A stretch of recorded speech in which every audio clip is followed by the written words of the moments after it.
Brand disclaimer. The views and opinions expressed by individuals on this platform, the callers plus invited guests, are their own. The information you hear does not reflect the overall views of all parties associated with this brand.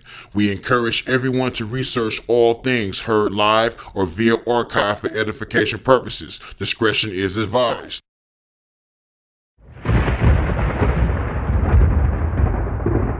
Don't touch that dial. You're now listening to Debate Talk Free Radio.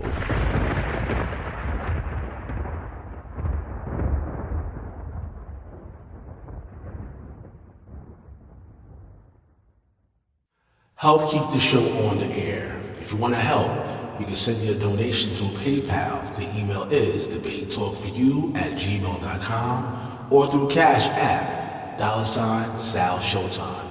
Thanks for your support. My first special guest is here live. This is Elvin Israel. Welcome to the program. Shalom, my brother. Shalom. Elvin Israel from RPK. Thank you for allowing me to come on. All right, what's going on? And let me introduce my next special guest. We have Sam Addison in the building. What's going on, Sam? Shalom, shalom, shalom to the brother and to all of the viewers out there, to the other debater, Brother Elvin Israel. I'm Sam Addison, the defender of the way, DOTW Ministries. The defender of the way. That's right. So for those who don't know, let the people know. Well, let's start with you, Sam Addison. When this debate is going down, give them the information. The debate is scheduled for May the 15th. I believe that's a Sunday at 8 p.m., and you guys certainly do not want to miss that. It's going to be a great discussion, a very timely discussion, a very pertinent matter. And I know Brother Elvin is going to bring it. He's a student of the Bible. He studies. We have a difference of opinions, and we want to test our positions out and see which one makes better theological, biblical, and logical sense. Yeah, and Elvin, anything you want to add to that as far as the debate coming up? All right, give me 20 seconds, because I'm trying to make sure that I sent you the right information. Yeah, most definitely. Yes, so the debate is, all right. The debate is May 22nd. Yeah, May 22nd, 6 p.m. Eastern Standard Time. So for everybody out there, the debate is May 22nd, 6 p.m. Eastern Standard Time. And what I'm going to be doing. Yes, sir. And the point of the debate, what I'm doing, I'm going to be showing, this is Elvin Israel representing from the Christian perspective, and I'm going to be showing how we're no longer binding to the law of Moses, and we have freedom and liberty in Christ for us to be able to live our life righteously through him. And after we take that bondage away, that death away, we can actually live that kingdom life that Christ promised to bring. So again, the number is 845-241-9995. I see some people on the phone lines are standing by. If you want to chime in, simply 1, and we'll add you to the conversation. All right, so Sam Addison, being that Elvin already gave his stance, his stance on the debate, you want to give you a position? Go ahead. Absolutely. Well, my position is the affirmative, that the logos theos in the Greek, the debar Elohim in the Hebrew, is olam. It is eternal, existing from the beginning. It was revealed unto Moshe. It was confirmed under Yahushua HaMashiach, whom the world calls Jesus Christ. It was confirmed by his Talmudim, his apostles, and they continued to teach their disciples to teach the same. And so my position is that the antinomian argument or position for the doing away of the law is a extra biblical concept that did not come into play or establishment until well after the lifetime of the apostles. And so my position is the affirmative, that the divine teachings, which is called the law, is in fact valid for today, and therefore is binding. Oh, by the way, guys, it's going down on the YouTube channel, on the Debate Talk for You YouTube channel, not on Box Talk. Make sure if you're not subscribed to the YouTube channel, go to YouTube and type in the search box Debate Talk for You. That's Debate Talk, the number 4, letter U, and check out the debate May 22nd. It's 6 p.m. Eastern time, right? 6 p.m. is Elvin Israel? Elvin? Yes, sir. Sorry, I had my phone muted. Yes, sir. 6 p.m. Eastern Standard Time, May 22nd. Yes, sir. Actually, Vinny D is going to be hosting it. Vinny D, you know, he's on the Debate Talk U team, so the Vinny for hosting it. You get to see a lot of the information as well on the YouTube channel, between shares and stuff like that. So make sure you tune in. Let's get into this pre-debate. Elvin, what is it that you feel like Sam Addison does not understand when it comes to your point of this debate? Okay, what I believe that Mr. Sam Addison, as well as a lot of people throughout the Hebrew community, what they don't understand is the point of what the law was and how far it was supposed to bring. My brother made an interesting point about the word, I think it's olam. I'm not sure how to say it in Hebrew, but it's like, the word is O-L-A-M, olam, right? Strong's 5769. If you do a proper word study of it, it can mean everlasting, and it can also mean age lasting. And this is where a lot of the brothers get it twisted or get it kind of off, because they want the word everlasting to have the same meaning that it would have to us in the 21st century. They want everlasting to mean without end, forever. But once you take it through the word study of it being age-lasting, then we can clearly see that he's not saying that the law was going to be forever without ending. He was saying the law was going to be age-lasting. And once you go to Matthew 24, the disciples asked the Messiah, what is going to be the signs of the end of the age? Remember, it's age-lasting. What is going to be the sign of the end of the age? So the disciples even knew that this whole law thing that was age-lasting, it had a cutoff date, and they was asking the Messiah the cutoff date. And just for the record, if people want to check it, understand, the priesthood of the Levitical priesthood from Aaron's sons and etc., it was olam, everlasting also. And we find out that the Levitical priesthood was indeed done away in Christ as he brought in the Melchizedekian priesthood under the new covenant. So there's two ways that we can look at it. So I take it that the community today, they are out of time. They are out of the timeline. They want us to live like we are in the land of Canaan between the time of Joshua all the way up into the destruction of Jerusalem in 70 A.D. They want us to live like we are living in that time period. Meanwhile, we are not. So it's kind of like it's time to come out of the delusion so we can actually experience the kingdom of heaven as Christ brought it to us. All right. I asked you, Sam Addison, so I'll give you a chance to rebuttal. What do you feel like Elvin is understanding when it comes to your understanding of the subject? Okay. First and foremost, I think the brother has an issue conflating the covenant and the law. We addressed this when we had a discussion on his Facebook.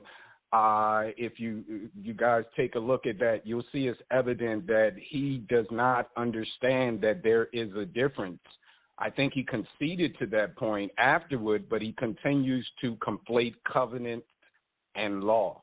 That's a major issue. For instance, the law of the United States is the Constitution. So you have the articles that's in the Constitution. However, you and I, or you and whomever, are able to make a contract or an agreement within the confines of the law.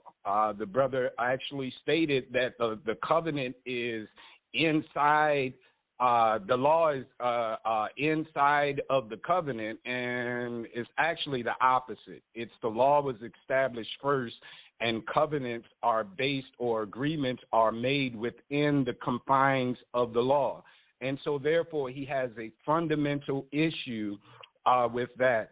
Another issue with which my brother has, and quite a few other folk have, is a lack of understanding basic Hebrew words and terminology.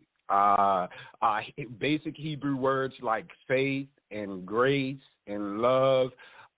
Those are English words, but the Hebraic equivalent of those words, it's obvious that he does not understand those basic elements. Also, he mentioned olam, and this is a problem that I have a lot of times, is that folks just make assertions without any evidence whatsoever. I believe it's going to be hard-pressed for the brother to show any translation of olam as being age. Those are two different Hebraic concepts and words. Actually, the concrete Hebraic understanding of olam is that which is beyond the horizon, which you cannot see. So he is right in the sense that it could mean a lengthy period of time. It doesn't mean age. That's false, categorically false, and he has no evidence to prove that whatsoever. It's just an assertion that he's made. It's not based on any philological understanding or context whatsoever. Olam concretely means that which is beyond the horizon. We as human beings can only see the horizon. We can't see what's beyond the horizon. And so anything of a length of time could be considered olam, as the brother said. However, there's something called context, right? So there may be a plethora, and there are a plethora of English words which are translated, which the concept of olam is translated into, and the determination of which we pick is not how we feel or what we want the text to say. Is actually based on the context itself, the passage itself, the book, the particular book in the Bible itself, and the Bible itself. And so that is a major problem I see in Christendom and with the Hebrews that want to emulate Christendom, is that most of their doctrine is esoteric. It is abstract. It has no concreteness to it. And it's amazing that the brother keeps saying Hebrew, Hebrew, Hebrew, when the Hebrew ideology and concept is one of concreteness. In other words, it is things that we can touch, see, taste, smell, hear, all of those things that interact with our five senses. And so things that make logical sense. What I'm going to be addressing, and I'm giving him a heads up, because I want to make sure that it's a worthy fight there. But I'm going to challenge the logical nature of his position. The logic, the simple logic. Does it make sense for the Elohim to tell folk that the law is eternal, to tell folk that to send Yehukanan the Immerser, whom the world calls John the Baptist, 6 months before he sends Hamashiach, the Christ? 6 months prior, he sends Yehukanan to actually confirm the way, to straighten out the way. Right? The prophets that were most close closer to the first century, they were 200-300 years before Hamashiach and Yehukanan came on the scene. They was prophesying about the one who would prepare the way of Yahuwah. They was talking about the one who would straighten out the issue, who would straighten out the path, the way, which we know as Torah. So for me, it makes no logical sense whatsoever for the Most High to send Yehukanan the Immerser, John the Baptist, Jesus' cousin, 6 months before he sent Jesus. He sent Yehukanan the Immerser to reestablish the law, just so he can send Yahushua HaMashiach 6 months later with a mission to abolish that same law that just makes no sense whatsoever. Finally, if we're talking about orthodoxy as far as what is being taught, as far as what the apostles taught, you won't find that doctrine among any of the apostles, starting from you won't find it taught by Yahushua HaMashiach, whom the world calls Jesus Christ himself. You won't find the doctrine taught by the first century disciples of Jesus, who were called the Nazarene Ebionites. You won't find it in the historical primary source records of the followers of the disciples. The disciples, you won't find that type of ideology. So it is strange. It's not a part of the Hebraic culture in no sense whatsoever. So that's a contradiction on my brother's part, saying that he's utilizing Hebraic culture and the understanding of the Hebraic language in which to come up with anti-Hebrew doctrines and like antinomianism, like the law being done away with. Yeah, I know you want to respond, my brother. It was a lot of information put out there. Can you hear me, guys?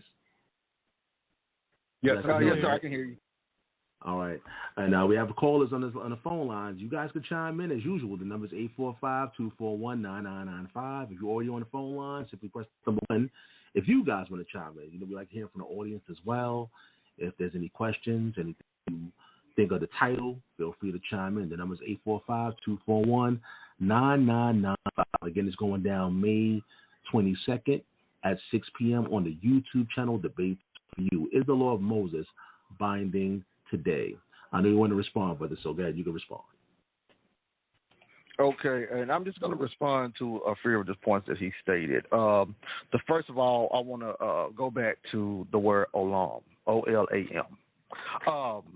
If anyone have a computer, you can go to ancienthebrew.org.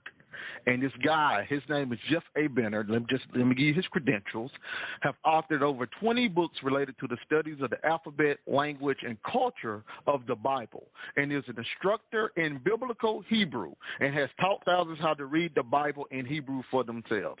So it would appear that this guy knows Hebrew. He's an instructor in biblical Hebrew, and he has taught others how to read biblical Hebrew. So he actually agrees with what Brother Sam stated about it, the word olam meaning beyond the horizon. So now, if he's in agreement with Brother Sam, surely Brother Sam won't disagree what he had to say what beyond the horizon actually means. Surely he won't disagree with him, because he's in agreement with what the word meant, which was beyond the horizon. So let's just go into a little bit of what he says. He states Hebrew words used for space are also used for time. The Hebrew word qadim means east, but it's also the same word for the past. The Hebrew word olam literally means beyond the horizon. When looking off in the far distance, it is difficult to make out any details, and what is beyond that horizon cannot be seen. This concept is the olam. The word olam is also used for time, for the distant past, or the distant future as a time that is difficult to know or perceive. A time difficult to know or perceive for the future. Now, let's keep reading. This word is frequently translated as eternity, meaning a continual span of time that never ends. That's the English word they use, and that's the English definition. But let's see what it actually means to the Hebrews. In the Hebrew mind, I'm not making this up, this is Brother Jeff. In the Hebrew mind, it is simply what is at or beyond the horizon of very distant time. And once you go, so he already stated that it just means a distant time, hard to comprehend, hard to perceive. Never meant forever, never meant the English word eternity continually without stopping. That's not what it meant to the Hebrews. And then once you go to logosapostolic.org for the Hebrew word study for olam, it literally says meaning everlasting or age-lasting. So these are the sources that's available to us, and this is logosapostolic.org, Hebrew word studies. So I guess these individuals don't know what they're talking about. But okay, so now I also want to discuss, and I'll be brief, when my brother brought out that I was conflating the laws and the covenant, because I wrote it down what he stated. He said the laws came before the covenant. So when I go to Deuteronomy 4, verse number 13, this is what the Bible states, Moses from Torah. And he declared unto you his covenant, which he commanded you to perform, even 10 commandments. And he wrote them upon 2 tables of stones. And the Lord commanded me at that time to teach you statutes and judgments that you might do them in the land whither you go over to possess it. So according to Deuteronomy 4:13, they got the 10 commandments, which according to Moses is the covenant. They got the 10 commandments written on 2 tables of stones. And after they received the 10 commandments, the covenant, he gave them laws. He gave him more things to teach them to do inside of the land of Canaan. So now they would say, oh, you're conflicting the information. I'm almost done, y'all. I want to go to Josephus' account on this same situation, and let's see how Josephus stated that it occurred. If you go to Antiquity of the Jews, Book 3, Chapter 5, Section 4, I'm going to start at line 90, and I'm going to read down to 93, and then I will be done. He states, and they all heard a voice that came to all of them from above, insomuch that one of these words escaped them, which Moses wrote on 2 tables, which is not lawful for us to set down directly, but their import we will declare. So the 10, him writing them on the 10 commandments on the 2 tables, we find out that that's the covenant. So let's read. The first commandment teaches us that there is but one God, and we ought to worship him only. The second commands us not to make the image of any living creatures, and etc. I'm going to skip just for time. So Josephus lays out the 10 commandments that was written on the 2 tables according to Moses is the covenant. So they get the covenant first. So let's find out what happened after they received the covenant. I'm going to go to that we must not bear false witness, the 10, that we must not omit of the desire of anything that is another's. Line 63. Now when the multitude had heard God himself given those precepts which Moses had discoursed of, they rejoiced at what was said, and the congregation was dissolved. So the congregation left. But on the following days, so this is after that, they came to his tent and desired him to bring them besides other laws from God. Accordingly, he appointed such laws, and afterwards informed them in what manner they should act in all cases, which laws I should make mention of in their proper time. But I shall reserve most of those laws for another work and make there a distant explication of them. So what did Josephus state? Moses got the 10 Commandments, wrote it on stone, which was the covenant. He brought it down. The children of Israel rejoiced. And then what occurred after that, they asked him for other laws. So they asked him for another set or more laws, and then Moses gave them more laws. In fact, they the one that asked for more laws, according to Josephus, and Moses went up and got the more laws from the inspiration of the Lord, and he brought it to the people, and they were rejoicing, or they were glad. So according to the historical documentation left by Josephus the priest, the first century priest, and whatever understanding he had, they came from the first century, they got the covenant first, and they asked for the laws that was within the covenant, as I stated, as my brother said, I stated when we was talking. They asked for the laws within that covenant, and he gave them those additional laws.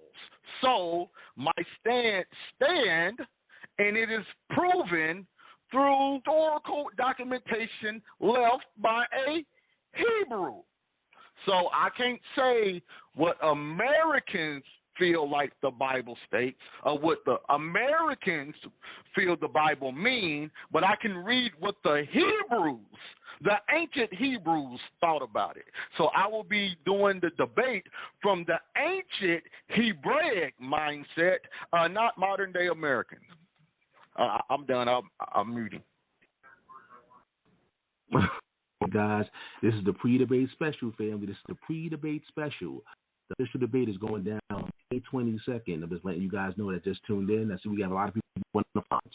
Again, you can press number 1 to chime in. Press number 1. I see you guys on the phone lines. The number is 845-241-9995. That's 845-241-9995. But if you're listening on the phone line, simply press number 1, and we can add you into the conversation. Israel. I know you want to respond, my brother, Sam. Go ahead, man. You can respond, bro. Absolutely. First and foremost, I would like to say I am very familiar with Jeff Benner, as I am one of his students and have been so for the past 3 years. So, and as the brother stated, I got my definition directly from my teaching, my Hebraic teaching, my official teaching in the Hebrew language from Jeff Benner that he so greatly bigged up, which I do the same. Brother goes into, Japhetite anyway, but that goes into the ancient Paleo-Hebrew language, the concrete structure of it and understanding of it. And so my understanding comes from the person that he name dropped, Jeff Benner, my teacher, has been for the past 3 years. So I am a student of him. Second of all, Olam, what he did was what I would call a logical fallacy and gaslighting, because he read all of these things. I know very well. I have the ancient Hebrew lexicon of the Bible here. It's one of our textbooks, right? So in there, it does not say the end of the age. That's what it meant. Now, we discussed the time limit of it. It can mean a specific period of time, but the brother specifically says it meant the end of the age, said no Hebrew scholar ever. And even what he read did not say that. I want you guys to go back, listen to it carefully, because this is what a lot of these guys do. They'll say some things and read stuff and all of that, but what he read did not say what he said. And I know for a fact that my teacher, who's Jeff Benner, do not believe that, what he said. So him using my teacher as a reference for him, and if need be, I can bring him on the line and have him tell you himself.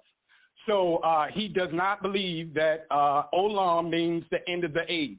It's translated end of the age nowhere in the entire Bible. Nowhere. And so that's first and foremost. Now, I mean, that was second of all. Third of all, what I want you guys to do is go and take a look at this brother, look at his Facebook page. We had this same discussion where he conceded to the fact that the law and the covenant are two separate things. Two separate things. The covenant was based on the law. The law is a part of the covenant, the Ten Commandments, but there's something called the book of the law, right? Why is it called the book of the law? Because the book of the law and the book of the covenant, because it contained and spelled out the entire covenant. Spelled out the entire covenant. There's no feast in the Ten Commandments, which is a part of the covenant. So we know for a fact that the entire covenant cannot be written on tablets of stone. And if you know anything about Hebraic culture and ancient Hebraic covenants and things of that nature, it's not like we picture it in the Western world where you have 5 on this side, 5 commandments on this side, 5 precepts on the other side. It was actually all 10 commandments written on the left side, all 10 commandments written on the right side. It was doubled for the point of confirmation.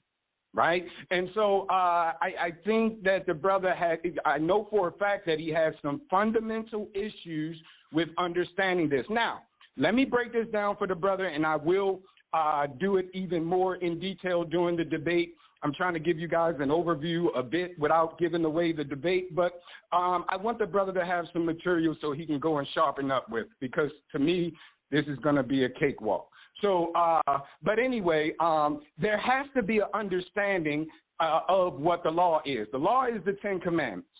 And then you have what are called ordinances and statutes, which tell us how to carry out the precepts of the law. It's not the law itself, even though it's used interchangeably throughout even Hebrew culture. At times use it interchangeably, but there is a distinction. Even in American culture, we say the law. But everyone that is a student of law or have some kind of beyond a basic knowledge of the law realize that in America, the law is the Constitution of the United States. That is the charter based upon which the ordinances and statutes were built upon. Ordinances and statutes can change. Punishment is the third part of the law. So ordinances and statutes are the same. They explain how to actually keep the law. They are not the law itself in particular per se, although they are classified. People will say, well, that's the law, right? You have state law and people say that's the law. You have a local jurisdiction law, people say that's the law. But those are actually ordinances and statutes in the official language. They are called ordinances and statutes, whereas the law is the actual Constitution of the United States. Likewise, in Hebrew, the law is the Ten Commandments. That's what the law is. People say there are 613 laws. There are not 613 laws. There are only 10 laws, 10 of them. The other statutes and ordinances that Moshe wrote, if you will, 603, I've never counted them. This is the records of the ancestors. One of the ancestors or something said that it was 613. All right. So let's go with the 613. 10 of them is the law. 600 of them, the remaining 603, it would be ordinances and statutes, which are the same, used interchangeably, to tell us how to carry out the Ten Commandments, and then the punishments or the judgments and what to do when folk break those commandments. So he doesn't understand these things. And what he did was contradict himself big time already. Because on the Facebook, he conceded to the fact that I just watched it before this discussion. He specifically said, yes, you are right. There is a difference, and he can try to delete the Facebook. I've already downloaded and recorded the video and all of that stuff. But he specifically says in his live on his Facebook right now, and if you are his friend, you can go and see where we had the discussion. And he said, you know what? He's absolutely right. There's a difference between the law and the covenant. Today, the brother is back to conflating law and covenant, right? How do we prove that? Matter of fact, he also says that the covenant came first, or something of that nature, that the covenant came first, which again makes no logical sense, because what rules are the covenant going to be based on, right? You can't have a contract if you have no law to enforce contract. That makes no logical sense.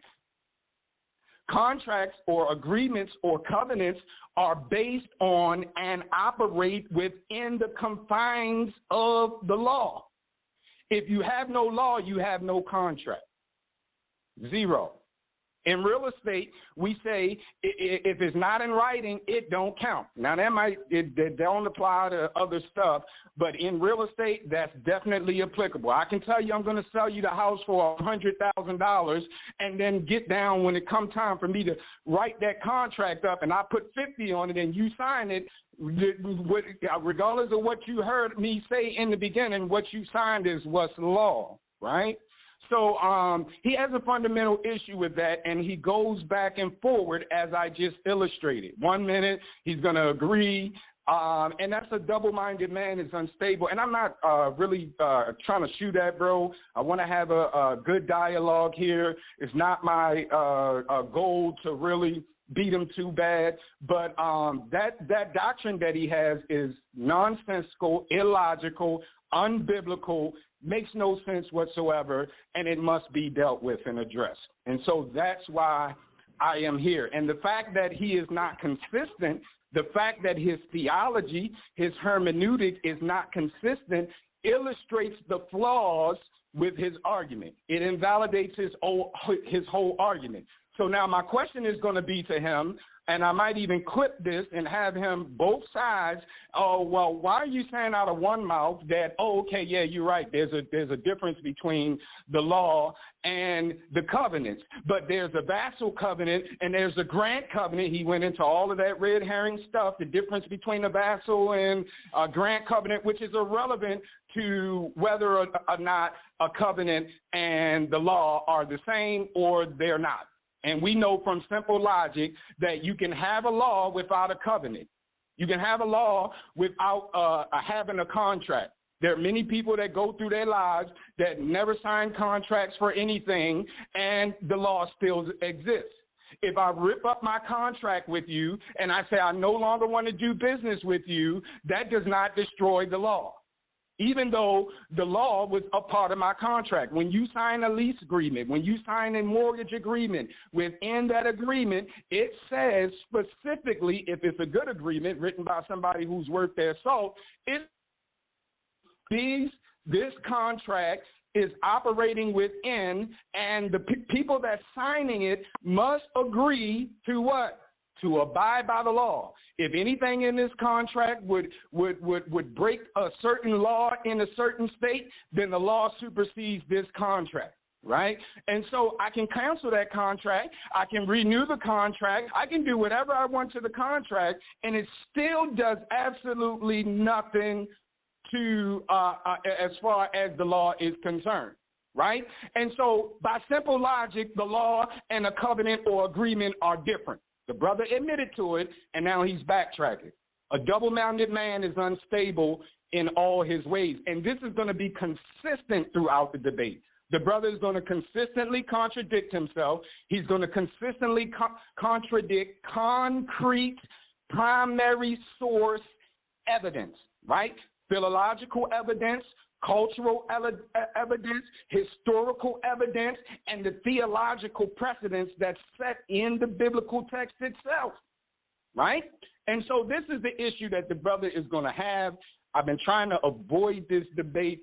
I didn't want to get into it with him. I admire the brother a whole lot. He studies. I see his zeal, his ambition, but it's just not according to knowledge. Unfortunately, the brother does not have the knowledge that he thinks he has. He should not be teaching at all. As I stated in the beginning, I wouldn't have a teacher that couldn't tell me the ABCs, but I'm supposed to sign up for their English class. That would never happen.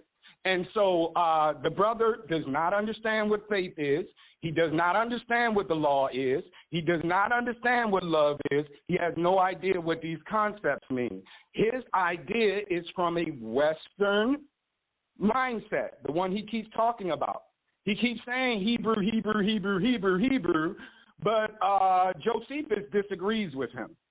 Philo disagrees with him, and I'm going to show that in the debate. The people that he keeps harping on, Philo, the Neoplatonic philosopher, Hebrew philosopher, follower of Plato, yeah, he believes, like Sam believes, the defender of the way, the law is eternal. The law is in effect. It did not end in 70 A.D. Josephus believes the very same thing. Now, Josephus and I don't agree on, like, I don't know where he got this. They asked for different laws. The biblical texts don't say that. So now what he's doing is appealing to authority because he has not shown us any shred of evidence that supports the concept that the people asked for more laws. My gosh.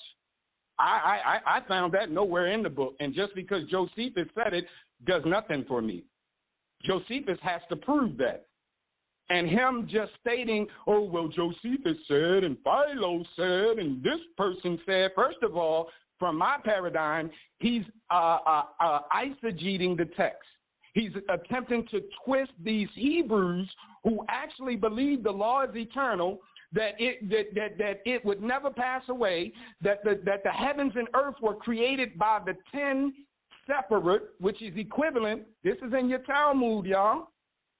This is in your Talmud. This is called historical evidence, empirical evidence, not the spooky, esoteric, mystic stuff that you just got to believe because I said so, right? One, that's against the Hebraic culture. We don't do that. You got to show me. I got to see it. I got to touch it. I got to taste it. I got to smell it. I got to be able to, it has to interact. And this is from Jeff Benner, right? The person that he mentioned. But everyone that he mentioned, his position is the totally opposite of theirs. So he's spitting out sources that disagree with him on this particular point. Disagree with him, which is illogical in itself.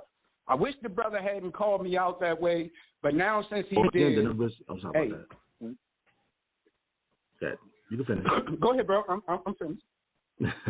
I want to get the numbers 845-241-9995. I see a caller standing by. Pressing number 1. I see other callers listening to the show. Once again, if you want to chime in, you can press number 1, and I'll bring you into the conversation. 631, stand by. I'm going to get to you in a minute. But we got to go to Elvin. Elvin, do you want to address the whole Facebook reference that Sam Addison is bringing up? And by the way, family, I have everybody's Facebook information in the description box if you want to check them out. I'm leaving. And after that, we go to the caller. Go ahead, Elvin. You can clear up the whole Facebook situation. Okay. And, I love my brother, and no disrespect to my brother, but this is proving how we can't follow what's being stated. Now, he stated that I said that there's a difference between the law and the covenant. I 100% said that as I read from Josephus and showed that the covenant came first and then the laws came under the covenant. Clearly, I read the same thing he went on about 20 minutes about, saying the same thing, that the law came under the covenant. So if the law comes under the covenant, just like Josephus stated, then by default, when the covenant leaves, the laws that constitute and govern that covenant goes with it. It's common sense. You can't be in America under American laws, and then you go to China trying to do American laws. Once you leave, you're under a new set of laws. Is that not what the Hebrews tell us under the order of Melchizedek? When you have a new priest, that's also by necessity, you get new laws. But So that whole point. Of course, I said that, and what I stated just then proves that. But my brother, he made a distinction that laws is this, laws is that. That don't mean this and that. So I want to go to the same understanding that he's making the laws be something different, right? They're not ordinances, the laws, this and that. So I want to go to Jeremiah, and I'm going to read it out of the Septuagint. I can read it out of the KJV, but I just want to read it out just because this is the one I prefer. This is Jeremiah 38:33. This is going to be the same one of Jeremiah 31:31 through 34. And then I'm going to address what he said about Josephus after this also. It says, "For this is my covenant that I will make with the house of Israel after those days, says the Lord. I will surely put my laws into their mind." Write that down as a mental note. "And write it on their hearts, and I will be to them a God, and they should be to me a people." So the new covenant stance was, I'm going to put my laws in their minds and write it on their hearts. So now let's go to Ezekiel's explanation about this same prophecy, and let's just see what they meant when they said laws. So once you go to Ezekiel 36, we're going to read 26 and 27. "And I will give you a new heart and will put a new spirit in you." Jeremiah, "I will put my laws in you."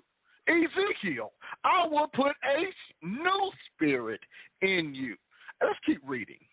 "And I will take away the heart of stone."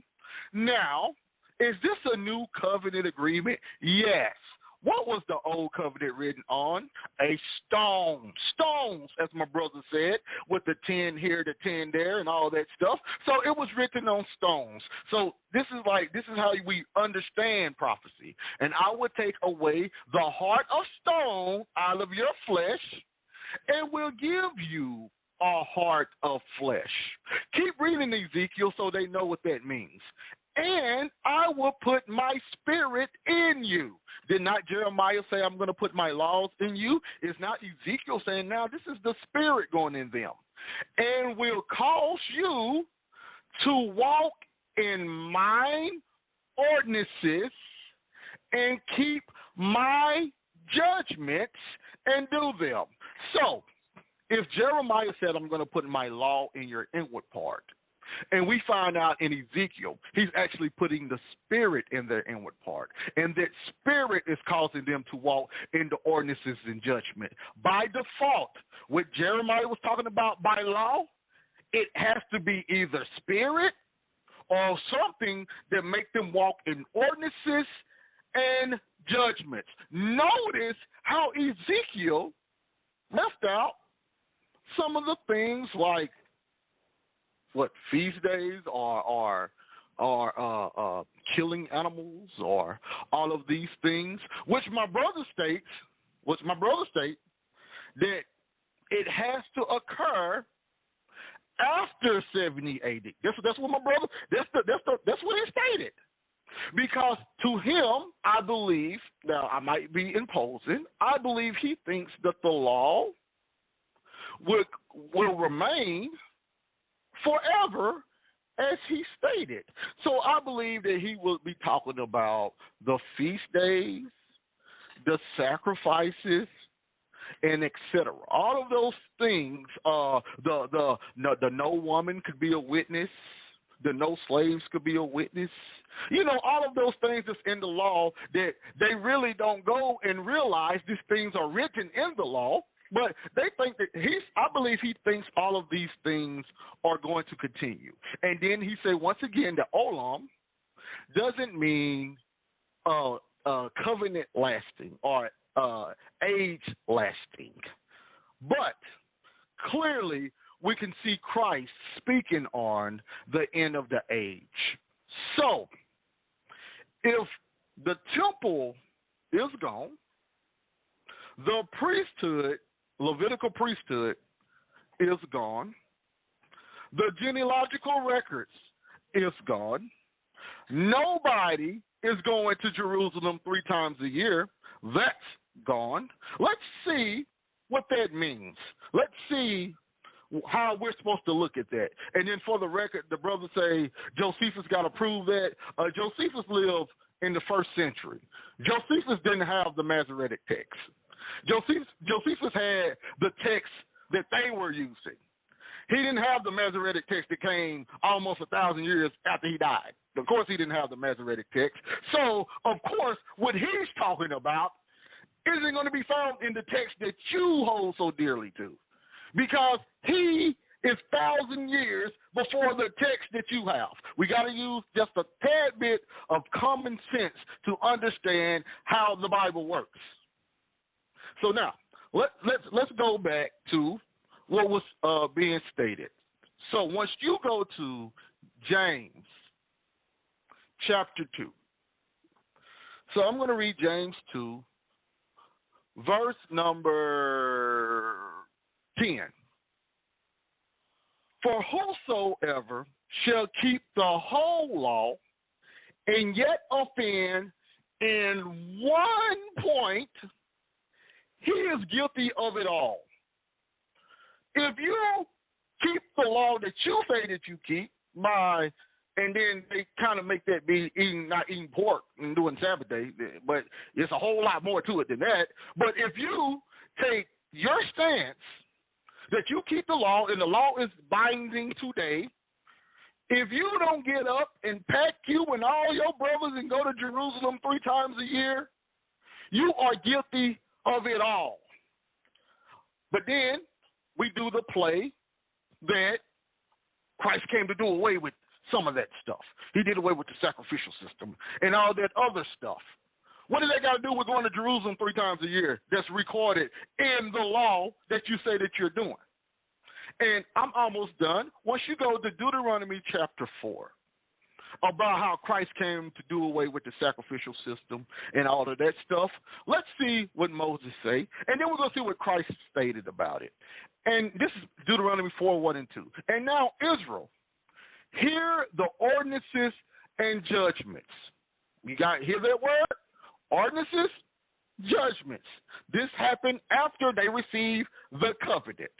Now, Israel, hear the ordinances and judgments, all that I teach you this day to do, that ye may live and be multiplied, and that you may go in and inherit the land, which the Lord God of your fathers gives you.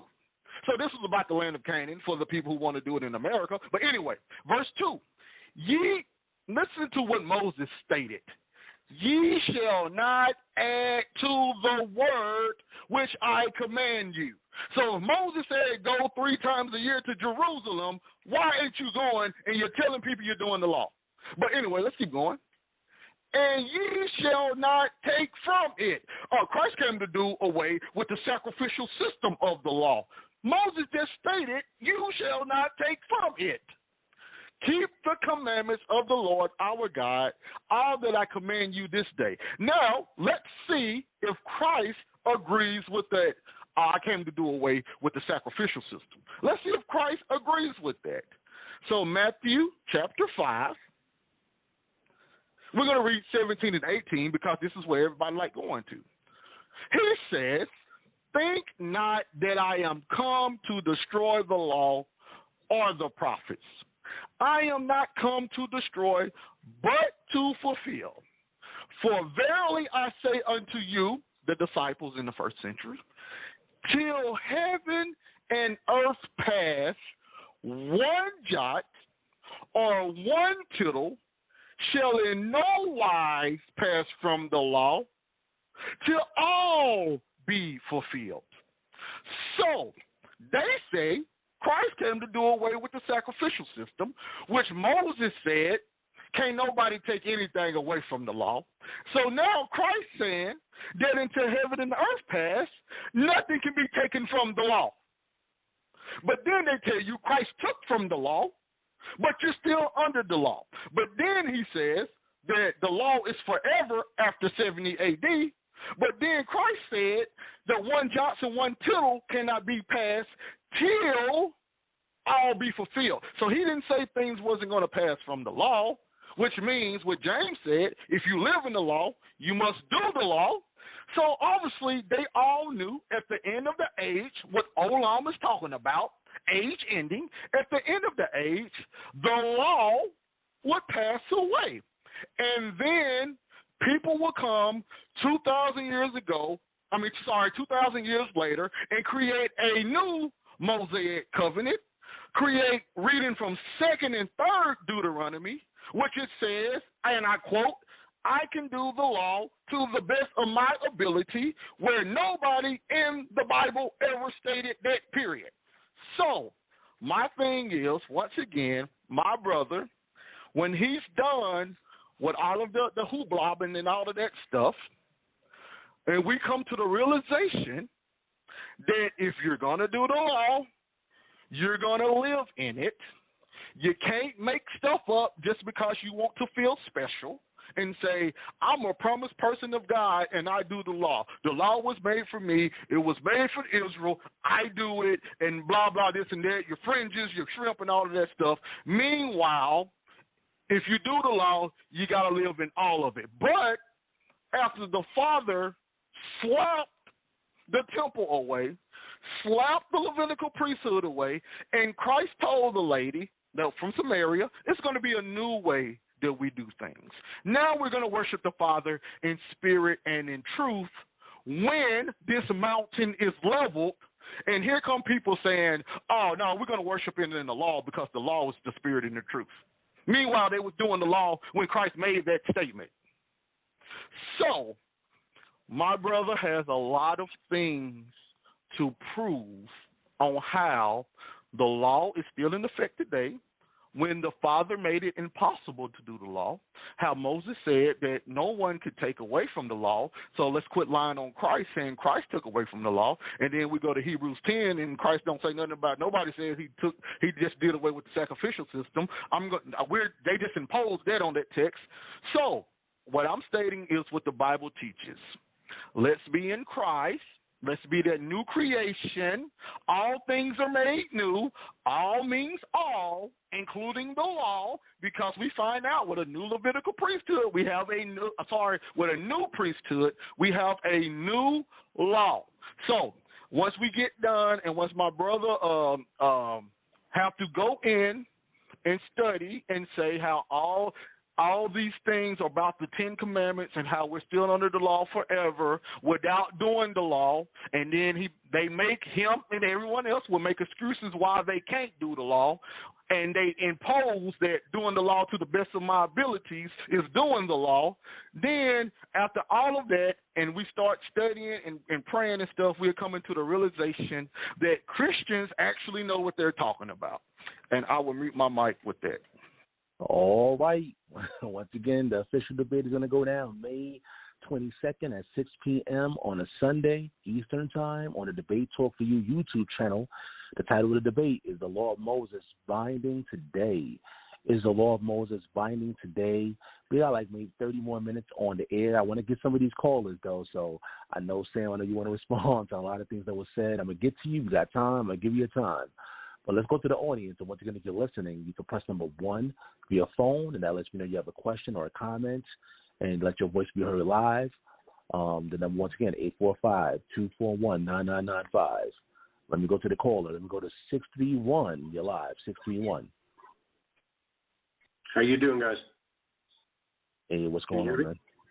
Okay, brother. Yeah, you're live. This is for Sam. Mm-hmm. Okay. So, first of all, I hope Mr. Addison can refrain from ad hominem attacks and resort to the fallacy of poisoning the well during the debate. I prefer he deals with the substance and not really deal with Elvin himself. So I'll go to the question. Sam, I feel like you're arguing semantics about Olam. and the issue with using the term age lasting. You disagree with interpreting Olam to mean age lasting, but you seem to agree with the concept.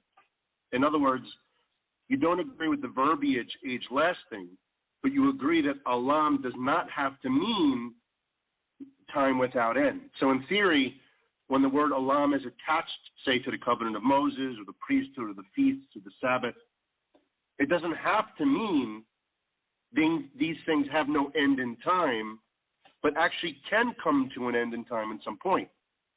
If Olam does not mean that the covenant of Moses, the priesthood, the feast, the Sabbath will last for all time and can come to an end in time, couldn't that time in which those things existed be referred to an age in time? If you need clarification, I'll give it to you. No, I think I have it. I disagree with your ad hominem claim. You will have to prove that one. Two, I've already answered the question in regards to Olam. I said that Olam can be translated either or. It can mean perpetual, as the scholars, all of the scholars that actually translated it, a lot of them translated everlasting, eternal, perpetual, all things denoting without end. However, we do know that in understanding the Hebrew culture, it could just mean an unspecified period of time. It does not mean the end of an age. Age is 2 years. 2,000 years. So when what tells us that when he says that these commandments is going to be Olam, that those 10 commandments is going to be Olam, is the context. The actual context of the passage itself, the context of the chapter itself, the context of how the author that wrote the book, how they used the word, and then the biblical context as a whole. So we use those hermeneutical resources in which to make a decision based on the context, allowing the text to exegete itself based on the context determines what that definition means. So I think I thought I had made that clear. Maybe I didn't. But yes, Olam can mean just a non-disclosable point of time, somewhere far off in the future. However, according to the Hebraic culture, according to the biblical context, when he was talking about the 10 Commandments, he was talking about eternity, forever. So according to the context. So hopefully that answered your question. Hopefully. Yeah, I'm not in the debate. I could follow up, but if not, that's okay. You have another question? Yeah, you can follow up. Question about what I said? Yeah, you can follow up. Yeah. Yeah, no, it's just that, so you agree in concept that these things can come to an end. I don't know why it can't be referred, that point be referred to an age. In other words, in Jeremiah chapter 3, in Jeremiah 16, you have the concept of there'll be a point within time that the Ark of the Covenant will not be remembered. It won't come into the mind. And so, as you know, the tablets of the covenant are in the Ark. So that means at some point, the law of the covenant will not come to mind. That actually deals with the priesthood itself. And so there'll come a time where there's no temple, no priesthood, no Ark of the Covenant, and no law. I mean, that's so. At least that's what appears to me. I disagree with that. I think you eisegeted the text. The tablets being placed in the inside of the ark and the ark being misplaced does not mean that the law itself would be misplaced or forgotten or what have you. I think that's a false equivocation fallacy.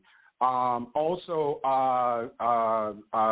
the brother read the text in Jeremiah where it says that he would put the law, not a changed law, because he went to that text. He would put the law, my law, the only one that Ezekiel knew about, the only one that Yeshayahu and Jeremiah and all of those folks knew about, was Torah, the 10 Commandments that was given to Moshe. He didn't take the Most High didn't take the time to define and say, you know what?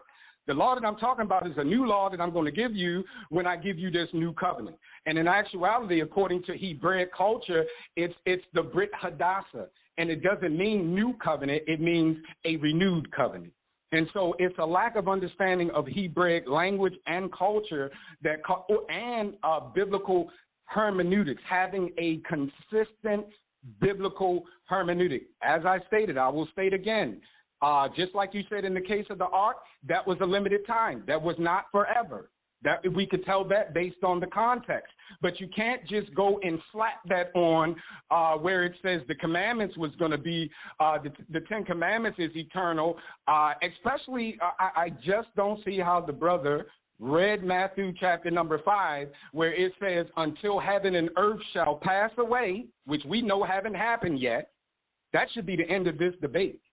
Heaven and earth has not passed away, and so therefore not one jot or tittle of the law has passed away. So, I mean, the logic has to be consistent. You can't just throw across the board. There may be some 20, 30 words that olam, the Hebrew word olam and the concept of olam is translated into. And the translators who write your Bibles and translate your Bibles and stuff, they thought, majority of them, that majority of the time where the word was used, olam, it meant eternal, especially when it's in regard to the Debar Elohim, or the law in the Hebrew, the Greek would be the Logos Theos. In the English, it would be the Word of God. So when it comes time for that, the Hebrews believe that was eternal. They believe that the world was created by the 10 Sephirot, which is equivalent to the 10 Commandments. So in other words, they believe that the Word, they believe John 1:1. In the beginning was the Logos Theos, or the Debar Elohim, and the Word was with God, and the Word was God. So it had to proceed. But anyway, I think I got a bit off on your question there. I think I went a little too deep. But, yeah, so olam can be translated as a specific period of time that's not eternal. What determines that is not how I feel or how you feel or what somebody's doctrine wanted to be. What determines that is the biblical text, right? It's called the internal evidence in biblical scholarship. Hopefully that answers your question. All right, family. Once again, this is the pre-debate special. The actual debate is going to go down May 22nd, 6 p.m. Eastern Time on the Debate Talk for You YouTube channel hosted by Vinny D. Shout out to Vinny D. That's on the Debate Talk for You team. Again, this is your time, family. I see people on the phone lines listening to the show. If you want to chime in, though, you're going to have to press number 1. If you don't press number 1, I'm not going to bring you in. You have to press number 1 so we can hear from you guys. Once again, the number is 845-241-9995. However, I appreciate you guys listening to the show, though. And again, make sure you tune in on the YouTube side on May 22nd. But of course, I know Sam Addison want to address a lot of things that were said. And Sam Addison, did he actually make anything clear in regards to the Facebook issue? But you can go ahead and respond. No, he didn't. What he's doing, in my opinion, is gaslighting, and I'll let the audience be the judge of that.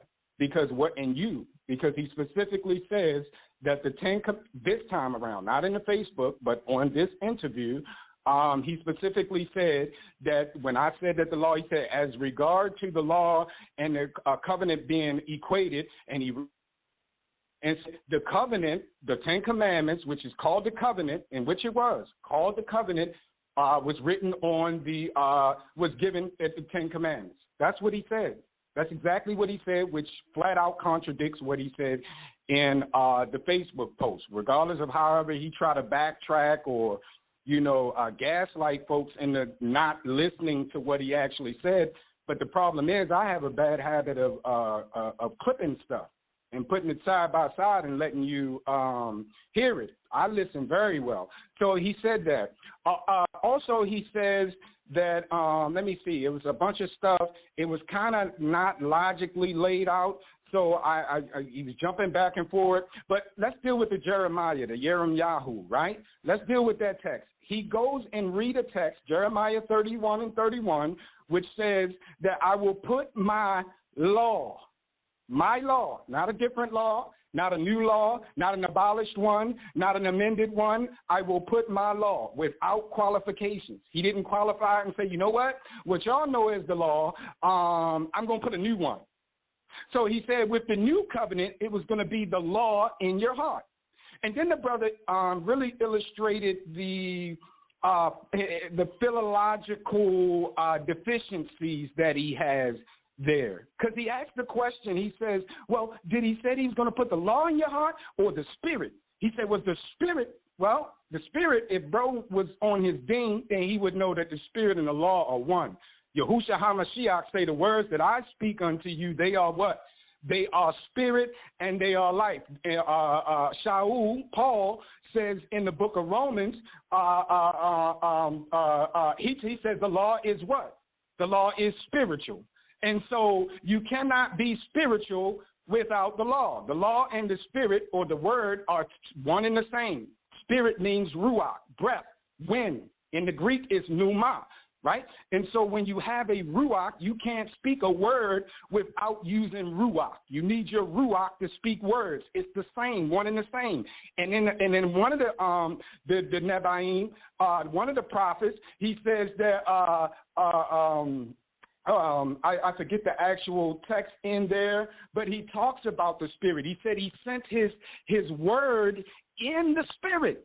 Just like your words, we are created in the image and in the likeness of the Elohim. And when we speak, breath or wind or ruach come out of our mouth. So there's no way that you can separate word, the Debar Elohim in the Hebrew, in the Greek, the Logos Theos, in the Hebrew, the word of God. It's no way you can separate the word of God from the breath of God because he used his breath to... Oh, my goodness. So it just makes no sense. I don't know where he go directly to the text that disproves what he says. Next, he stops by because Jeremiah, the Most High told Jeremiah, instead of writing the words on stone, I'm going to put them in your heart. I'm going to give you a new heart. So circumcision of the heart is not a New Testament concept. It's an Old Testament concept. It's mentioned in the Old Testament. In the Tanakh.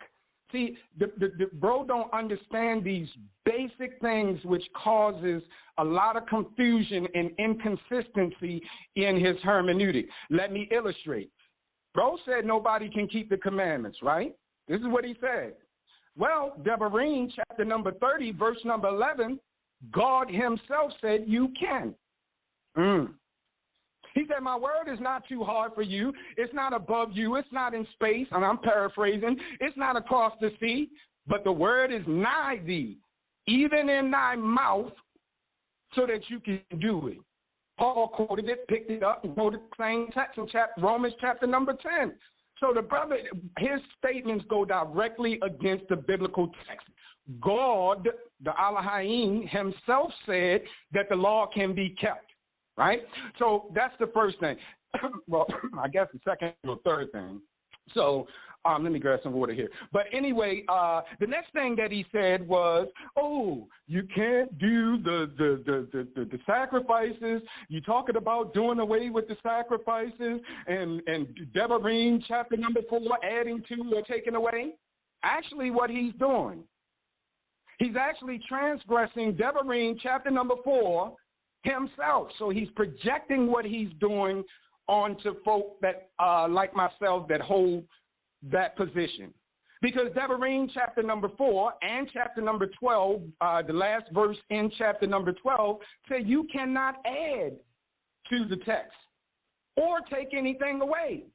So now how Jesus taking away the law when he was under the law according to Paul? Once again, we go back to that logic thing, that it just doesn't make sense. It makes no logical sense, whatever. And this is why the folk in Christendom and the folk who follow Christians say stuff like that. Oh, you got to believe it by faith. It has to be revealed by some spooky ghost spirit that tells you don't walk in the law, when he went to Ezekiel once again. He went to Ezekiel, I believe it's chapter number 26. I keep getting that mixed up, 26, verse 34, or chapter 34, verse 26, somewhere around there. He said, I'm going to put my spirit in you. Remember, he talked about the new covenant? Oh, the new covenant is the spirit in you, not the law in you, even though it says I'm going to put the law in your own heart. I want y'all to rewind this because he's going to say he didn't say that or try to, I don't know, gaslight his way through that. But he specifically said, oh, he says he's going to put the spirit in their heart, not the law. Well, right after he just read Jeremiah 31, it says he's going to put the law in their heart. And then Ezekiel picks it up and says he's going to put the spirit in their heart. Common sense tells you the law and the spirit is being used interchangeably, and so they are the same. I mean, that's just simple logic when you deductive reasoning, right? So using the brain that the Most High gave us. So he's utilizing these texts like they are supporting his position, and they're actually murdering his position. Because Jeremiah, he says, I'm going to put my law, the new covenant is the same law in your heart, so that you don't need it on tablets. You don't have to look at tablets. You don't have to look at fringes. You don't have to look at the stuff on the doorposts or the tefillin that the folk were putting on their head. You don't need all of that. You know why you don't need all of that to keep the commandments? Because it's in your heart. And that is just that simple. Then he goes to James, where James is talking about keeping the law keeping James, right? The one that's teaching Gentiles to keep the law according to Paul. Paul in Galatians chapter number 2 said he had a beef with Cephas. Why? Because you being a Jew, you live like a Gentile. What does that mean? Oh, there we go. He just contradicted himself. Woo! He just said that Cephas wasn't keeping no law. Right? Cephas wasn't keeping the oral traditions. And this is why people have a problem with Paul, the oral interpretations, the miksat ma'aseh ha-Torah that we find in which is called the pertinent works of the law in Hebrew. This is what Paul was referring to when he said we're not under the law. I don't have to go by that. Christ picked it up in Matthew chapter number 15, starting at verse number 1, when it says that the Pharisees and all them came to him and said, why are your disciples transgressing the traditions of the elders? Why are they not heeding to oral Torah, man? What is the problem? And he said, listen, I'm going to tell you what Yashayahu said. Isaiah said, this people draw near me with their heart, but their mouth is far from me, teaching for doctrine the commandments of men. This antinomial stuff, this Trinity nonsense, all of that stuff is doctrines of men which cause people to transgress the actual express will of God. That's what the Bible says. It says nothing about the law is going to be done away with. Oh, let me take that back. Let me deal with the sacrifice thing. First and foremost, my brother don't understand that the first writing of the law on the tablets, the Most High mentioned nothing about animal sacrifices. Paul told you this. The animal sacrifices was added because of sin. What sin in particular? The sin of the golden calves, the 2 golden calves that they had, right? So the sin of the golden calf, when Moshe went up to the mountain, the Most High didn't speak one word about no sacrifice for sin, not one offering. Oh, let me go ahead and prove that. What is that? Jeremiah chapter number 17, I believe it is. I think I lost Mark. Okay, it's Jeremiah, Yashayahu, chapter number 7:22. For when I brought your fathers out of the land of Mitzrayim, I did not merely command them about, I didn't even command them about burnt offerings and sacrifice, right? The Most High said, I don't want sacrifice. What is that? Shemuel, Samuel the 15th chapter, I think somewhere around verse number 26. I don't have my sword here with me right now, but it's in my heart. But he said, listen, the Most High wants obedience. Does he care about all of your sacrifice and offering? He don't want that junk. He wants you to be obedient. So the Most High himself, God, said that he didn't desire sacrifices. Then God himself said in Daniel, he said that the sacrifices was going to come to an end. He himself said that, right? Then you pick it up in Hebrews, the end of chapter number 5, all the way to chapter number 10. The entire context there is the sacrificial system, the Mosaic law, right? So, lastly, I'm going to say this, and then I'm going to wrap it up. Lastly, what he said was, the law was given for the people in the land. Well, unfortunately, the Bible disagrees with that. Because I remember a brother being stoned for not keeping the Sabbath in the wilderness. Do you hear me? Right? Right. So if the Most High only attended for the laws to operate in the land, why are folk being killed outside of the land? Come on, somebody. Come on. We talking simple logic here. And then you got texts like that in Kings and Chronicles and other places, in Devarim as well, the book of Deuteronomy as well, where he say, listen, in the latter days, when you are in the land of your captivity, oh my goodness, come on now, the land of your captivity, not Israel, when you are scattered to the four winds of the earth, when you are in the land of your enemy, when you call to remembrance my laws, my statutes, and my judgments, and you repent of those, and you turn where? In the land in the latter days. In the land of your enemies in the latter days. So that kills the whole argument that the Torah was only to be kept in the land.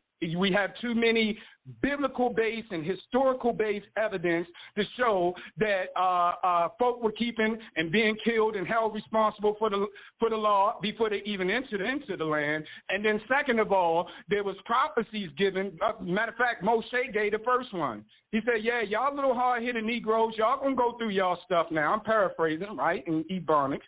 Y'all going to go through y'all stuff, even though y'all making all this, yeah, we're going to keep the law right now. We agreed to abide by the rules and all that. He said, look at here. In the latter days, when that drama come on you, when all of these curses that's promised to you, when all of these curses that's promised to the children of disobedience come upon you in the latter days, after you have been scattered for breaking the commandments, after you are outside of Israel, when you call to remembrance these things and you return to the covenant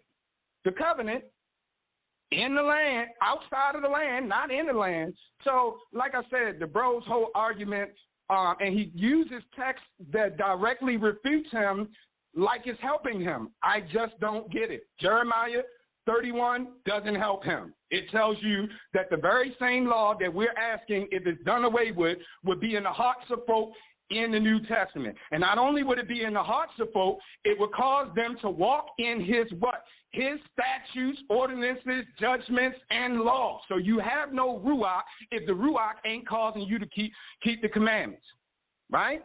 And I mean, it's just this simple logic is sound hermeneutics. And I'm done.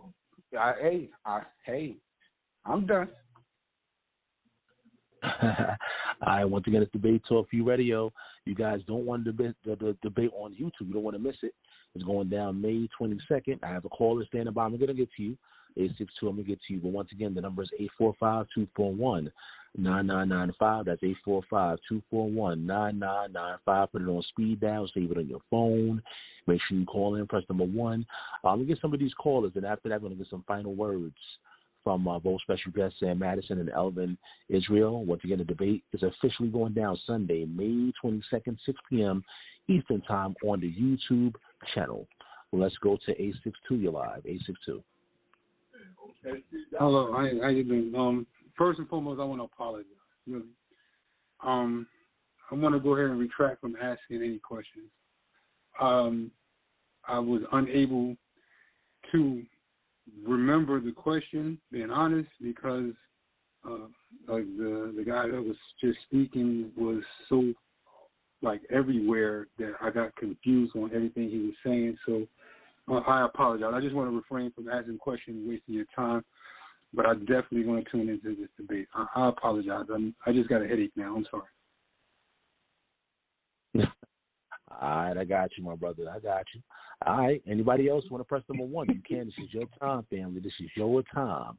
So you press number 1 and we'll add you to the conversation. The number is 845-241-9995. This debate will be hosted by Vinny D. Vinny D is going to host it on the YouTube channel. That's Debate Talk for You on YouTube. Make sure to subscribe. Click the notification bell. Click all so you can catch all the programs on the YouTube side of Debate Talk for You. All right, so I see everybody else is listening to the program. Yo, let's get to the final words, guys. Let's get to the final words. And once again, I appreciate you guys for coming on and doing this pre-debate on this platform. And, of course, the official debate on Sunday, May 22nd. I know you guys are going to see it, show a lot of visuals, a lot of your information visually, so you guys can see and prove your points. But let's go to Elvin. Elvin, last words. All right, once again, thank you, Brother Sal. Thank you, Brother Sam, for being willing to do the debate. Thank you, Brother Sal, for being willing to let us host this or have this debate on your platform. I'm very, very, very much ready for the debate. I'm not going to be able to. A lot of things that the brother stated because this is my last words. But notice, I just want everyone out there to notice. Usually we're dealing with the people that love these law lovers. They try to make anything about the law passing away deal with the sacrificial system. The brother literally made Paul's statement about why was the law added for the transgressions. He made it be about the sacrificial system. And once you go to the book of Ezekiel, chapter 20, it clearly shows you what Paul was talking about. And it had nothing to do with the sacrificial system. But it had to impose it in order to make it seem like anytime it's talking about doing away with the law, it's about the sacrificial system. And then the same people will keep the Passover, which requires a sacrifice of a lamb. How? So you don't have to sacrifice, but you have to sacrifice. I don't know how. And if that's not a contradiction, I don't know what is. And then my brother went to Jeremiah and Ezekiel, the places I went to, and tried to say that I went to those places for no reason. What the brother just did, he demonstrated that the law that the Father was talking about in the new covenant dealt with the Holy Spirit. It dealt with the Holy Spirit. It didn't deal with the law of Moses. It dealt with the Holy Spirit. And my brother, he can't retract the statement now because he said it several times that law indeed is the Holy Spirit. And with the Holy Spirit, it teaches you how to walk in the ordinances and judgments of the Lord, which, according to Paul in Galatians, and I'm almost done. I don't want to waste all the time because I'm ready. I'm ready for this debate. But according to Paul, right, in Galatians 5, verses 22 and 23, this is what Paul states. But the fruit of the Spirit, the same Spirit that he was talking about, is love, joy, peace, long-suffering, gentleness, goodness, faith, meekness, temperance. Against such, there is no law. So the law that he was putting inside of people, that law, that spirit, these was the attributes that was going on. These was the attributes right here. It wasn't about the law of Moses. It was about these people being able to have good communion with one another through these attributes, right? And it's so much that I can touch on dealing with the animal sacrifice. They go to Hebrews. I stated that what was going to be said before it was even stated. I guess I'm a prophet because I stated it was going to happen before he did it because they run to the book of Hebrews, which is actually speaking about the atonement sacrifice and the daily sacrifices, which is way more sacrifices than that. But they go to that Hebrews right there, just talking about specific sacrifices, and say, see, even though nothing in Hebrews say he came to do away with the sacrificial system, not one time, we're going to say it because we're going to make people do the law. But at the same time, I don't know if the brother has done a Jubilees year. Let me guess. You can't do the Jubilee year because you don't got the calendar, so you can't do the Jubilee correct. Even though Israel was sent to Babylon for transgression, the Jubilees, I guess you don't have to do the Jubilees year because Christ done away with that. Well, no, because my brother stated that none of the law was done away with because he used Matthew 5. None of the law is done away with. Heaven and earth haven't passed away. And I'm not even going to go through what that meant to Hebrews, but he states that we're still under that. But then, suddenly, the sacrifices are done away with. The Lord never wanted sacrifices in the first place.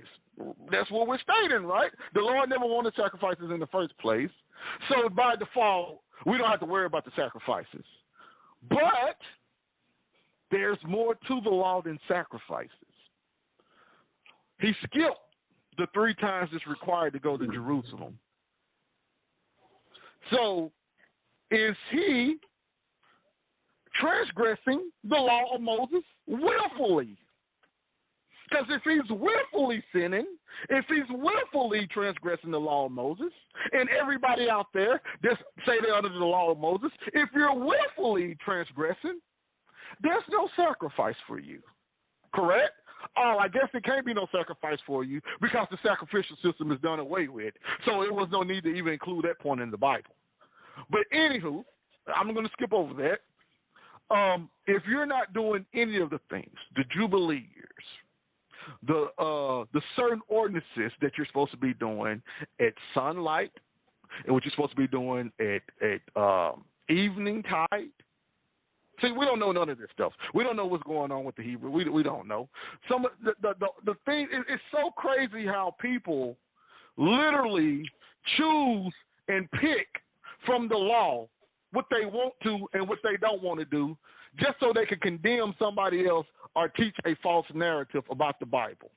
So I'm going to present, as Brother Sal stated, visual aids with all kind of sources from the Hebraic people showing what they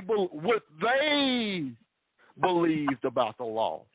Not the Americans that came thousands of years later that don't know nothing about the culture, that picked up the book and said, hey, we're going to do this, but we're going to pick and choose what we're going to do out of it, and we're going to condemn everybody else for not doing it. And the people who don't do it, we're going to condemn them. The Christians, they don't know what they're talking about. But no, my brother, he got a great one right here who studies what he studied. The only thing that he does is he says what I say because I'm the one who take him there.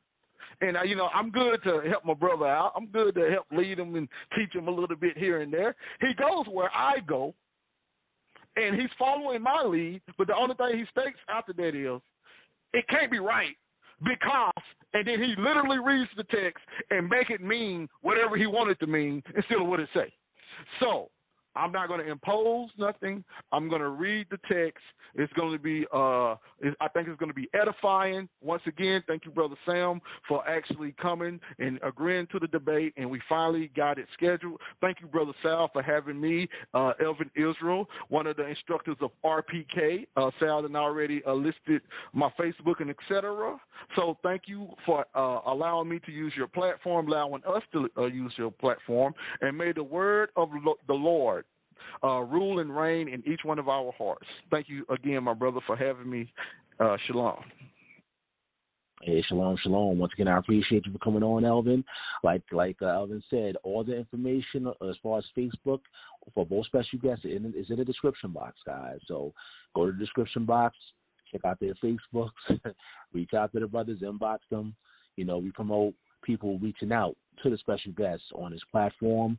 I'm going to probably get some more information like their website, stuff like that. So if you guys are interested, you can check my special guests out, Sam Addison, Elvin Israel, if you want to get more information on these special guests.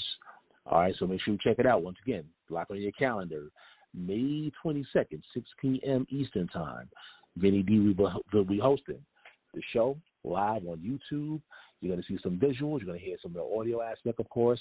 Make sure you get your pen and pads with it. Like I always say, take down your notes. And you can also chime in and ask them questions personally on the YouTube channel, of course. So make sure you lock it in on the YouTube Debate Talk for You channel. Let's get some final words from Sam Addison. Sam, you can go ahead. All right. Once again, appreciate you, Brother Sal, to all the listeners out there. I want you guys to pay attention, too. There's a lot of logical fallacies going on, which I'll be illustrating and educating folk. Well, I won't do that because we only have 12 minutes, so not let me say that in the opening. But if you guys, prior to the debate or watch the after debate breakdown that I do, if I get around to doing one, I will illustrate all of the logical fallacies that the brother in his echo chamber, the folk that called, projecting the brother's behavior onto me, what they do. But anyway, let me deal with this Hebrew things, right? The brother specifically says that Hebrews does not deal with sacrifices, right? Somebody out there, take your strong concordance, go to Blue Letter Bible, please.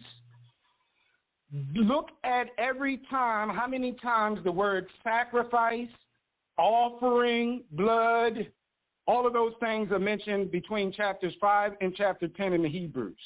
I want you to get a secular English teacher, secular, not a theologian, not a Bible scholar, get a fifth grade student, fifth grade English student. Have them read chapter 5 through chapter 10 and ask them, what is the theme, what is the subject? The theme and the subject is going to be the Levitical priesthood, the Levitical priesthood, the temple ministry in particular, which had to deal with sacrifices.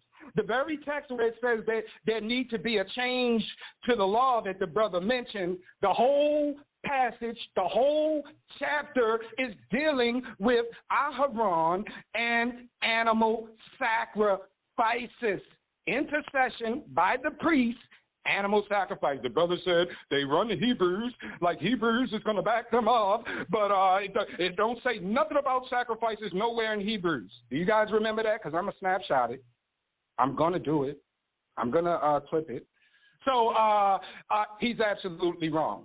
He makes big, bold statements that, like, he's going to convince you guys just because he said it so that you can disbelieve what you're actually seeing. That's what's happening here. The individuals that called are his teammates, and they wanted to cast aspersions on me instead of dealing with the issues, right? And so what you guys are going to find and what I'm going to prove is that this brother's position is biblically unsound. It is philologically, which means the language, according to the Hebrew language, is unsound. It's historically unsound. It is culturally unsound. There is no soundness at all to his doctrine. None of the Hebrews, and the ones that he's going to mention when he goes to, because I know his moves, so when he goes to Josephus, when he goes to Philo, then I'm going to just run right behind him and show you what Philo actually says about the law. Because what he's going to do is go to some obscure passage or something that he can maybe twist or manipulate. But I'm going to go directly to the passages that say the law is eternal and it's forever binding. Right? I'm going to show you that from Josephus. I'm going to tell you that ahead of time. He's going to try to twist something that Josephus said, this person said. But Josephus did a whole discourse on the law and its importance and how that the culture, the Hebrew culture, cannot even survive. There is no Hebrew culture without law. There is no culture nowhere in the world in existence without law. And this brother just said there is no law. Right? The Bible said where there is no law, there is no sin. So if you do away with law, there can be no sin. If you do away with law, there can be no grace. If you do away with law, there can be no faith, because faith means consistently walking in the way. The law don't mean a belief system. But see, the brother don't understand that. Love is as defined by James, not by Sam, not by Elvin Israel, not by anybody else on the panel. But I said James, I'm sorry, Yehukanan, it is, describes love as what? Keeping the commandments. And when you put it in its proper context, John was still observing Torah and teaching folk to observe Torah, just like James, just like Peter, just like all the folk in the Bible, all of them. This is a consensus in scholarship as to this fact. It is especially critical scholarship. There's a consensus there. This is why they came up with the new perspective of Paul and all that. Bro don't know anything about this. He get into those mystical books and stuff, the Talmuds and all of that, which contradict each other. There's contradictions in the Talmud.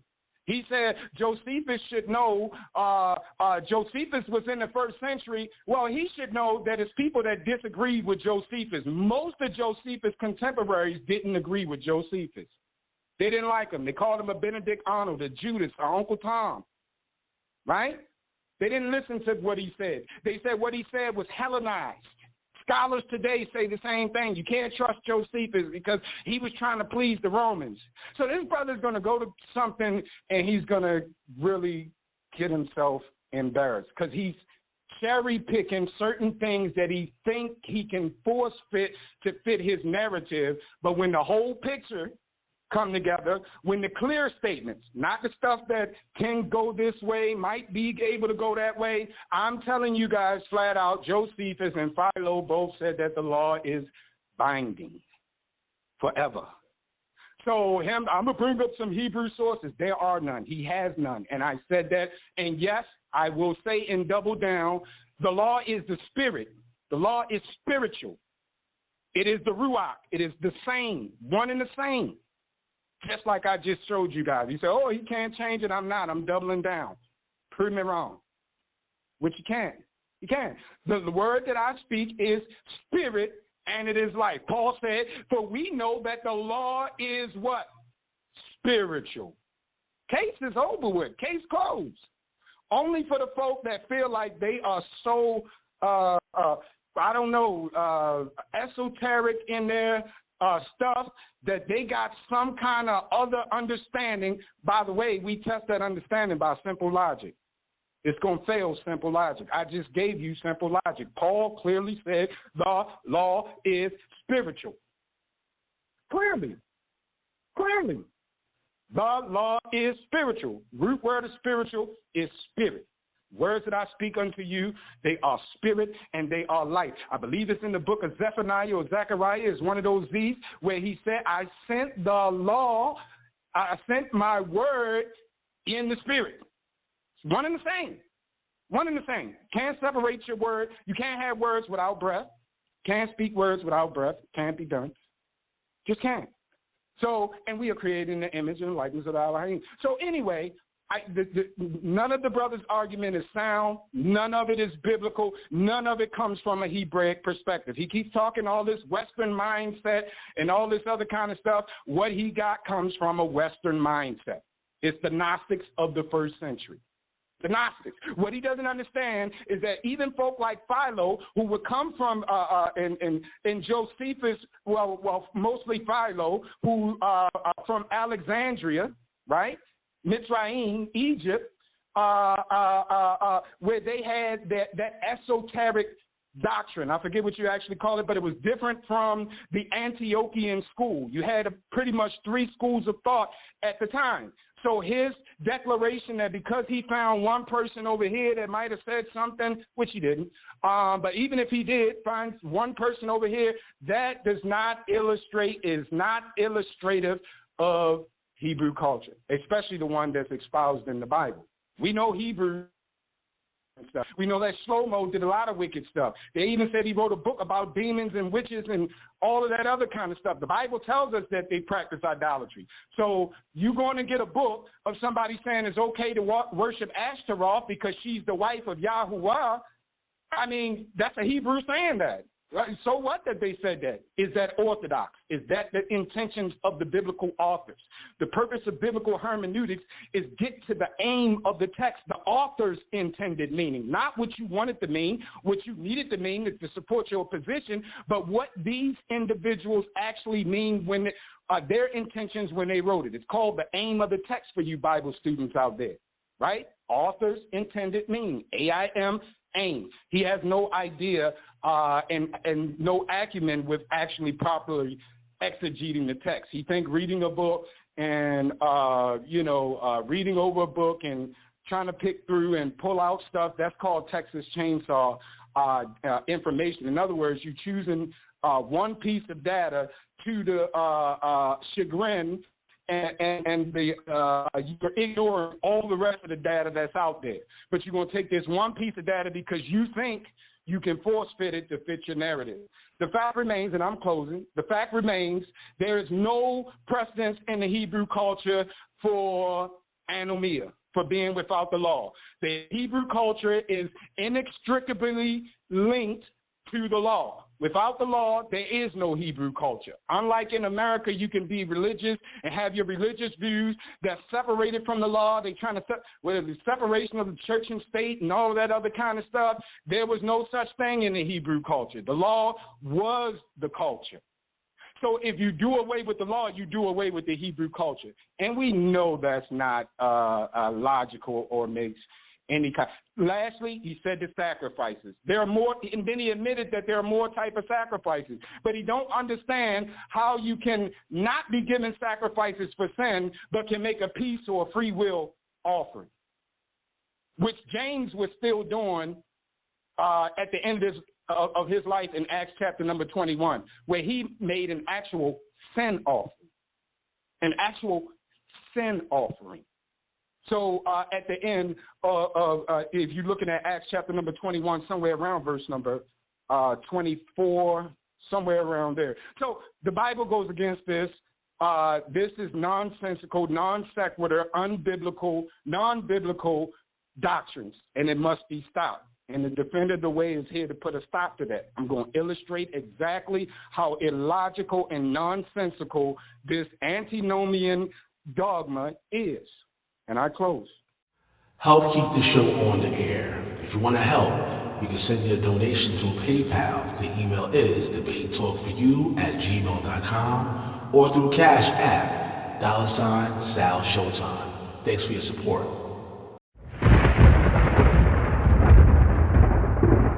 Don't touch that dial. You're now listening to Debate Talk Radio.